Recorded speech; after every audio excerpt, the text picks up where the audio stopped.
Good evening. This is All India Radio Kohima. I am Pradhan with the evening news, and these are the headlines. Prime Minister Modi says that Pradhan Mantri Awaas Yojana is not just about providing housing, but also about instilling confidence upon the poor. NPF holds consultative meeting on one agreement, one solution of the Naga issue with NNPGs. Country registers highest single-day COVID-19 recovery with over 81,500 people returning to their homes, and Nagaland crosses 5,000 mark of COVID-19 cases with the detection of 118 new cases. The details. Prime Minister Narendra Modi has said that the Pradhan Mantri Awaas Yojana is not just about providing housing, but also about instilling confidence in the poor so that they are free of daily struggles and they can focus towards building a better future and can sleep peacefully.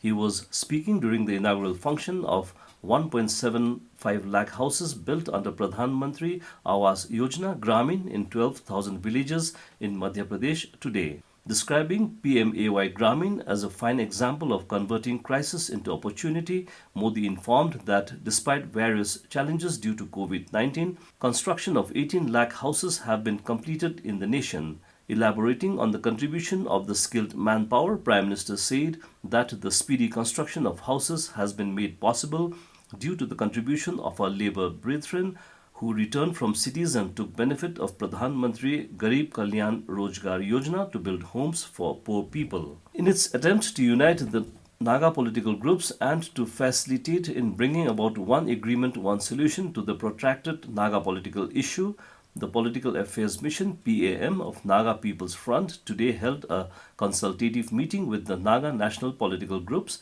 NNPGs at Chumukadima in Dimapur district. In the release issued by NPF PAM said that the meeting was chaired by opposition leader T.R. Zeliang, wherein the NPF delegation reiterated that the NPF party stands for an inclusive, honorable and acceptable solution and that the party would continue to promote peace and unity within the various Naga political groups while facilitating and opening doors for peaceful conclusion of the Naga political issue with the Government of India in letter and spirit. While urging upon the 7 NNPGs to revisit the Covenant of Naga Reconciliation signed at Chiang Mai, Thailand, and to unite with other Naga political groups, the NPF delegation appealed that there should be only one accord between the Naga political groups and the Government of India since the mission of all concerned was also one. The NPF PAM said that the 7 NNPGs delegation has affirmed that they have no objection to hold round-table talks with any group. The country registered the highest single-day COVID-19 recovery with over 81,500 people returning to their homes after successful treatment in the last 24 hours. So far, over 36,24,000 people in the country have recovered from the viral pandemic. The overall recovery rate stands at 77.77%. The Health Ministry has said that the gap between recovered cases and active cases is progressively growing wide. It said more than 3/4 of the total cases have recovered, whereas less than even 1/4 remain as active cases. The Health Ministry has informed that high levels of recovery is being reported from various states and UTs and almost 60% of the total recovered cases are pooled in by 5 states including Maharashtra, Andhra Pradesh, Karnataka, Uttar Pradesh and Tamil Nadu. Currently, India's case fatality rate stands at 1.66%, where 17 states and UTs have reported fatality rates even lower than 1%. In the last 24 hours, nearly 97,000 new cases have been reported and the total active cases stands at around 9,58,000.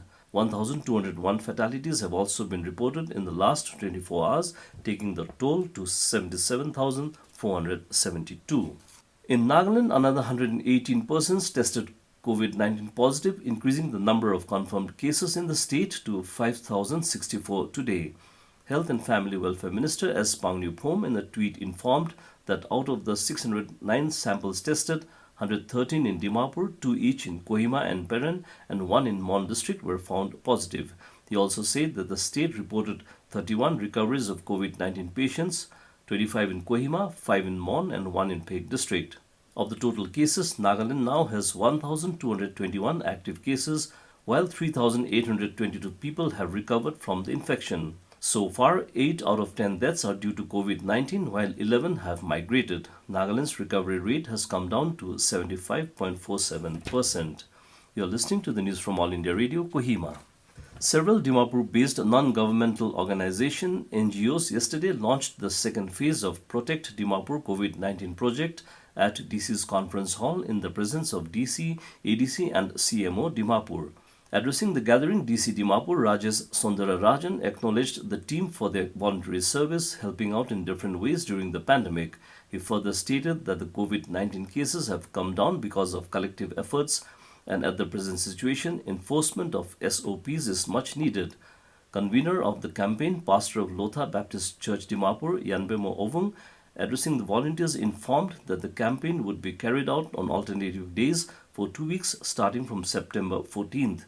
He maintained that the campaign is to enforce the SOPs upon the public, shops and vendors in marketplaces of Dimapur district. The Railway Ministry has started running 80 new special passenger trains from today. These trains will be fully reserved trains. The Railways has said that all the precautionary measures will be in place, such as social distancing, thermal screening and wearing of face masks by passengers will be strictly followed. AIR correspondent reports that booking for these trains had already started from 10th of this month. The decision to run these special trains was based on the trend of people's movement and occupancy in the trains.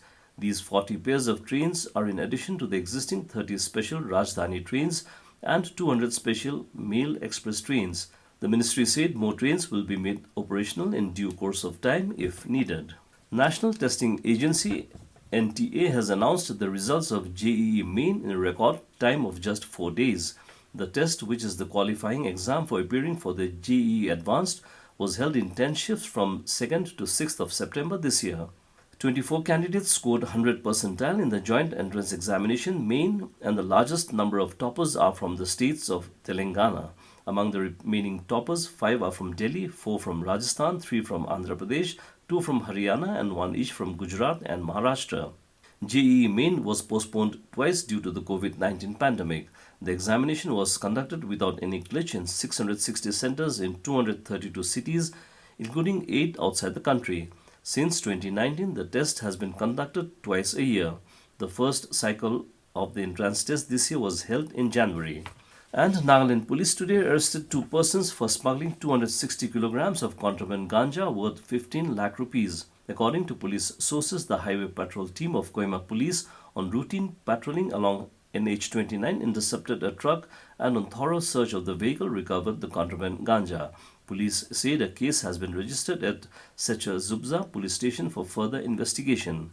And to end the news, a reminder of the headlines. Prime Minister Modi says that Pradhan Mantri Awaas Yojana is not just about providing housing but also about instilling confidence upon the poor. NPF holds consultative meeting on one agreement, one solution of the Naga issue with NNPGs. Country registers highest single-day COVID-19 recovery with over 81,500 people returning to their homes, and Nagaland crosses 5,000 mark of COVID-19 cases with detection of 118 new cases.